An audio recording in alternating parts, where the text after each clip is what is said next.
La Sénélec, Société nationale d'électricité du Sénégal, et la 3MD Énergie vous offrent votre revue de presse. Bonjour à toutes et tous. La tournée économique du président Mbagnick Diop, les 9 demandes de Tahirou Sarr au ministre de la Justice, entre autres sujets, sont exploités par les journaux de ce vendredi. Le président du groupe Promo Consulting et du MEDES a entamé depuis plusieurs jours une tournée économique aux États-Unis qui va le conduire dans plusieurs États, entre autres Washington, Atlanta, New York, entre autres. Des occasions pour le président Mbagnick Diop de rencontrer ses différents partenaires américains pour conforter davantage les partenariats qui lient et développer de nouvelles perspectives. Une mission d'envergure pour démarrer la nouvelle année 2025 sur de bons rails. Le même journal nous parle également des 9 demandes de Tahirou Sarr au ministre de la Justice. Exerçant son droit d'initiative parlementaire, Tahirou Sarr a interpellé ce jeudi le ministre de la Justice sur 9 points au cours d'une séance en commission des lois. Le député non inscrit demande entre autres l'application totale de la loi sur le droit du sol, l'audit général de l'état civil, la création de prisons agricoles pour désengorger les prisons. D'ailleurs, représentation de son premier roman, Madiambal sur les routes de l'immigration, titre qui barre la une du journal Le Quotidien.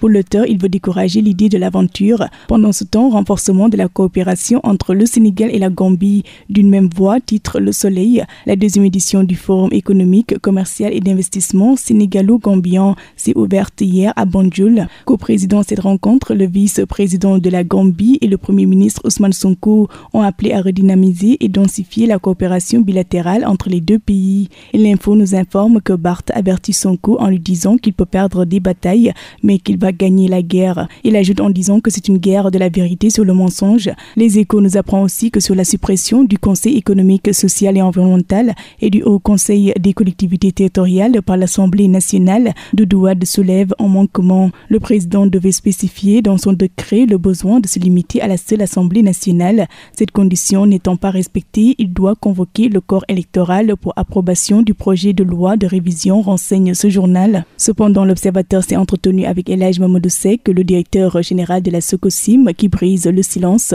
Il estime que l'État doit créer les conditions d'une équité fiscale. Il ajoute en disant que le ciment pourrait coûter moins cher avec des matériaux locaux. Sur l'interdiction de la friperie et des exportations d'arachide, déguerpissement des ambulants entre autres, nos confrères de Walf Quotidien titre volte-face en série. D'ailleurs, industrialisation du Sénégal, obstacle en cascade selon le journal Enquête, 45 agropoles régionales, le programme ambitieux pour la transformation des filières agricoles et la création de valeur ajoutée. Le déficit d'infrastructures industrielles reste un obstacle majeur à l'industrialisation durable. En sport, dans le journal Rewmi Sport, équipe nationale, Omar Daf nie tout contact avec la fédération sénégalaise.